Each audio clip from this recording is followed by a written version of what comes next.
பயத்திற்கு எதிரான, அச்சத்திற்கு எதிரான, குழப்பத்திற்கு எதிரான மருந்து ஆண்டவரில் நாம் கொள்ளும் நம்பிக்கையே.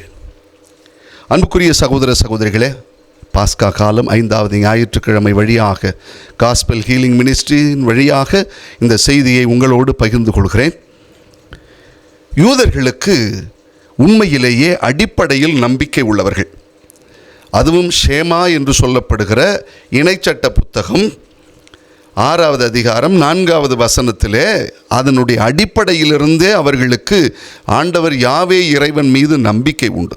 அது என்னது? இஸ்ரேலே, நீ செவி கொடு, ஆண்டவராகிய உன் கடவுள்தான் ஆண்டவர் என்பதை அவர் மிக அழுத்தம் திருத்தமாக யூதர்கள் நம்பினார்கள்.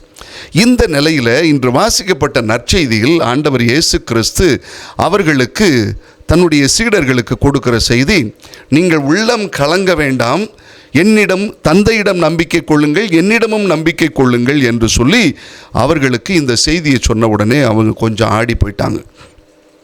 இங்கே யூதர்களுக்கு இரட்டை விசுவாசம் என்று சொல்வார்கள், இரட்டை நம்பிக்கை என்று. அப்படின்னா ஏற்கனவே அவர்கள் யாவே இறைவன் மீது நம்பிக்கை கொண்டவர்களாகத்தான் இருக்கிறார்கள். அதோடு சொல்லிட்டு தான் இயேசு இதையும் சொல்கிறார், நீங்கள் தந்தையை நம்புகிறீர்கள், விசுவாசம் செய்யுங்கள், அதே நேரத்தில் என்னையும் நம்புங்கள் என்று சொல்லும் பொழுது அவர்கள் இந்த இரட்டை விசுவாசத்திற்குள்ளே நுழைய ஆண்டவர் அவர்களுக்கு அழைப்பு கொடுக்கிறார். என்ன நம்பிக்கை? ஆண்டவர் இயேசு என் மீதும் நம்பிக்கை கொள்ளுங்கள் என்று சொல்கிறார். காரணம் என்ன அப்படின்னா, இந்த நற்செய்தி பகுதிக்கு முந்தின பகுதியை நம்ம பார்க்கணும். யூதர்கள், அதிலும் குறிப்பாக சீடர்களை ஆண்டவர் இயேசு கிறிஸ்துனுடைய போதனை ஒரு கலக்கிவிட்டது. என்ன கலக்கிடுச்சு அப்படின்னு சொன்னால், அவர்களுடைய நம்பிக்கை சற்று ஆட்டம் கண்டு விட்டது என்றே சொல்ல வேண்டும். அவருடைய நம்பிக்கை கொஞ்சம் ஆட்டம் கண்டு போச்சு. எப்படி? அவர் தன்னுடைய சாவை பற்றி அறிவிப்பு கொடுக்கிறார். தன்னுடைய பாடு, நம்ம எப்படிப்பட்ட பாடுபட போகிறோம், எப்படிப்பட்ட சாவு அனுபவிக்க போகிறோம், சிலுவை சாவு, அதில் இறப்பு, அடக்கம் செய்யப்படுகிறது வரைக்கும் சொல்லி உயிர்த்தெழுதலை பற்றியும் அங்கே சொல்கிறார். இப்படிப்பட்ட ஒரு செய்தியை கொடுத்த உடனே சீடர்கள் உள்ளம் கலங்கி போனார்கள். அந்த இடத்துல தான் ஆண்டவர் இதை சொன்னார், நீங்கள் பயப்படாதீங்க, தந்தை மேல் நம்பிக்கை வைங்க, ஏன் என் மேலும் நம்பிக்கை வைங்கள் என்று சொல்கிறார். இங்கே தான் இரட்டை விசுவாசம் என்று சொல்லப்படுகிறது. என்ன காரணம் அப்படின்னா, தந்தையை நம்பிக்கொண்டிருந்த யூதர்களுக்கு ஒரு பிரச்சனை கிடையாது. ஏன்னா அவர்கள் கண்ணால் காணாத கடவுளை நம்புகிறவர்கள், யாவே இறைவனை நம்புகிறவர்கள். ஆனால் அதே நேரத்தில் கண்ணால் பார்க்கிற இயேசு கிறிஸ்துவை நம்ப சொல்லி சொல்கிறாரே, இவர் தன்னை தந்தையோடு ஒப்புமைப்படுத்திக் கொள்கிறாரோ என்கிற ஒரு எண்ணம், ஒரு கேள்வி வருது. ரெண்டாவது, யூதர்களுக்கு 2 பயம் வந்துடுச்சு, சீடர்களுக்கு 2 பயம் வந்துடுச்சு. 2 முக்கியமான விஷயம். அந்த விஷயத்தினால தான் ஆண்டவர் இயேசு இதை சொல்கிறார். ஒன்று, அவங்களுக்கு என்னென்னா பிரிவினுடைய பயம். இந்த பிரிவினுடைய பயத்தை போக்கணும். அதான் சொல்லுவாங்க, overcoming the fear of separation அப்படிம்பாங்க. எங்கடா இவர் இயேசு இப்படி சொல்கிறாரே, இவர் நான் விண்ணகத்துக்கு செல்கிறேன்னு சொல்கிறாரே, நம்மளை தனியாக விட்டுட்டு போயிடுவாரோ அப்படிங்கிற ஒரு பயம் அவர்களுக்கு வந்து விட்டது. பிதாவிடம் செல்ல போகிறேன் என்று சொல்கிறாரே என்று சொன்னது தான் அவர்களுக்கு உள்ளுக்குள்ளே ஒரு குழப்பத்தை உண்டாக்குனது. இன்னொன்று, யூத மரபிலேயே மெசியா என்பவர் சாவை கடந்தவராகத்தான் இருக்க முடியும். எல்லாம் வல்லவர் தான் யாவே இறைவன். அவர் எப்படிப்பட்ட தேவனாக இருக்க முடியும்?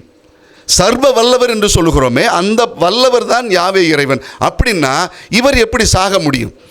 எல்லாம் வல்லவர் எப்படி சாக முடியும் அப்படிங்கிற இன்னொரு பயம் இவர்களுக்கு. இந்த 2 காரணத்தினால தான் ஆண்டவர் இயேசு அவர்கள்ட்ட சொல்கிறாரு, நீங்கள் என் மேலும் நம்பிக்கை வையுங்கள் என்று. அன்புக்குரியவர்களே, பிரிவினுடைய பயம் என்பது மனித உறவுகளில் அதிகமாகவே இருக்கும். அது மனிதனை ஆட்டி படைக்கும். எப்படி? இதுவரைக்கும் இருந்த பாதுகாப்பு போயிடும். இதுவரைக்கும் வழிகாட்டியவர் போயிட்டார். இதுக்கு பிறகு என்ன? பயம், எதிர்காலம் குறித்த பயம் சீடர்களுக்கு வந்துச்சு. அங்கே தான் சீடர்கள் 2 நிலைகளில் சிதறுண்டு போனார்கள், ஆடி போட்டாங்க. ஒரு மிகப்பெரிய ஆட்டம். என்னது? ஒன்று, அவர்களுடைய அடையாள இழப்பு, ஐடென்டிட்டி போகுது. லாஸ் ஆஃப் ஐடென்டிட்டின்னு சொல்கிறோம்ல, அது ஏன்? அவங்க பேசாமல் மீன் பிடிச்சிட்டு இருந்தாங்க. இவ்வளவு நாள் மீன் பிடிச்சிட்டு இருந்தவங்கள கூப்பிட்டு, நீங்கள் என்ன பின்பற்றுங்கன்னு சொல்லி 3 வருஷம் தாங்க கூட வச்சிருந்து அவர்களுக்கு அதிகாரம் கொடுத்து பேய்களை ஓட்ட சொல்லி நோய்களை குணமாக்க சொல்லி எல்லா அற்புதங்களையும் பார்க்க சொல்லி எல்லாம் கூட இருந்து அவர்களோடு உண்டு குடித்து கொண்டிருந்தவர்கள் இப்பொழுது நான் போகிறேன் என்று எனக்கு இப்படிப்பட்ட ஒரு சாவு வரப்போகுதுன்னு சொன்ன உடனே இதுக்கு பிறகு நாங்கள் யார், இவர் இப்படி போயிட்டார்னா நாங்கள் யார், நம்மளுடைய ஐடென்டிட்டி என்ன அப்படிங்கிற ஒரு பயம் அவர்களுக்கு. இரண்டாவது, ஒரு பாதுகாப்பின்மை அவர்களுக்கு வந்துருச்சு. ஏன் அப்படின்னா இது வரைக்கும் இயேசு கிறிஸ்துவோடு அவர்கள் இருந்த வரைக்கும் அவங்களுக்கு எந்த பிரச்சனையும் இல்லை. ஒரு எதிரி வரானா அது அவர் பார்த்துக்குவார். அடுத்தது ஒரு புயல் வருதா அல்ல அவர் பார்த்துக்குவார். ஏதாவது ஒரு தீமை வருதா அவர் பார்த்துக்குவார். வரி கட்டணுமா அவர் பார்த்துக்குவார். எல்லாத்தையும் அவர் பார்த்துக்கிட்டார்.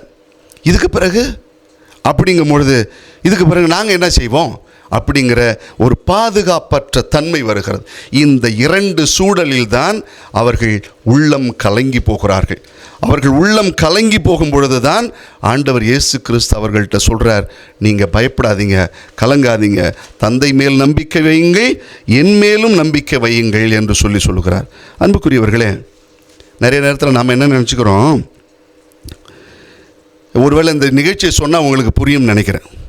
ஒருத்தர் ஒரு பெரிய ஓவிய போட்டி அரேஞ்ச் பண்ணுறாங்க. அந்த ஓவிய போட்டிக்கு தலைப்பு என்னன்னு பார்த்தா அமைதி, அதுதான் தலைப்பு. அதை குறித்து நீங்கள் ஓவியம் வரைந்து கொடுங்கள், அந்த போட்டியில் பரிசு உண்டுன்னு சொல்லி நிறைய பேர் வராங்க, வந்து வரைஞ்சி கொடுக்குறாங்க. சிலதெல்லாம் பார்க்கும்போது ரொம்ப ஆச்சரியமாக இருக்குது, அழகாகவும் இருக்குது. ஒருத்தர் என்ன சொல்கிறாரு, ஏரி, அந்த ஏரியில் சலனமில்லாத ஒரு நிலையை வரைஞ்சு கொடுக்குறார், நல்லா இருக்குது. ஒரு மலையில் ஒரு ஸ்டில்னஸ், தென்றலோடு கூடிய ஒரு மலையை வரைஞ்ச எவ்வளோ அமைதியான சூழலை காட்டுறாங்க. இன்னொருத்தர் ஒரு அழகான பூங்கா வரைகிறாங்க, பூங்காவும் அப்படிப்பட்ட நிலையில் வரைந்து கொடுக்குறாங்க. இதெல்லாம் நல்லா இருக்கு. ஆனால் செலக்ட் பண்ணது ஒரே ஒரு ஃபோட்டோ தான், ஒரே ஒரு படத்தை செலக்ட் பண்ணாங்க. அது எப்படின்னா, ஒரு மலைப்பகுதியிலேருந்து அருவி கொட்டுது.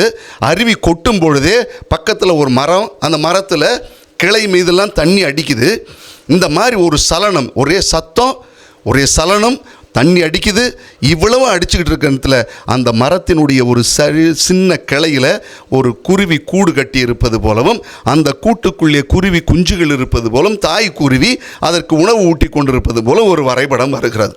இப்போ இந்த காட்சியை பார்த்துட்டு இது எப்படி சிறந்ததாக மாறும் என்று கேட்டார்கள். அப்போ அந்த ஓவியர் சொன்னார், அதாவது நம்பிக்கைங்கிறது எது தெரியுமா, புயல் இல்லாமல் இருப்பதல்ல, புயலுக்கு மத்தியில் நாம் கொண்டிருக்கிற அமைதி இருக்குது பாருங்கள், அதுதான் உண்மையில் நம்பிக்கை என்பது அப்படின்னு சொன்னார். அப்படித்தான் இந்த பறவைகள் கூட, தாய் பறவை அங்கு இருக்கிறது, குஞ்சுகள் அப்படி பத்திரமாக இருக்கிறது, அதுக்கு எந்த விதமான பயமும் இல்லை.